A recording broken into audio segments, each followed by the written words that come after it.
Pertempuran antara Rusia dan Ukraina saat ini sudah memasuki bulan ke-10. Terbaru beredar rekaman sebuah helikopter Mi-8 MTK-01 Belarusia jatuh di kawasan yang tidak disebutkan namanya. Rekamannya ramai beredar di media sosial Telegram pada Selasa 1 November 2022. Dalam keterangan unggahan tidak diketahui apa yang menyebabkan helikopter ini jatuh.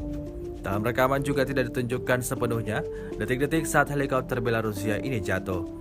Tampak Mi-8 MTK-01 itu langsung terekam hancur meledak dan masih terdapat sisa-sisa api pada serpihan helikopter tersebut. Selain itu juga tidak diketahui pasti ada berapa korban jiwa dalam insiden ini.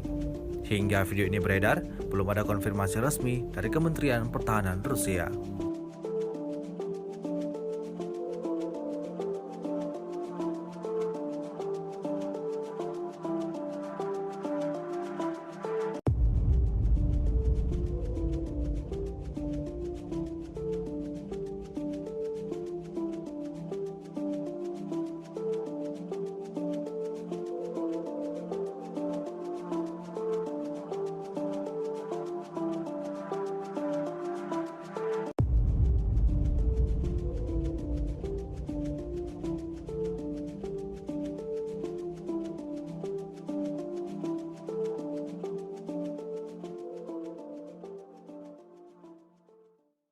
Terima kasih sudah nonton.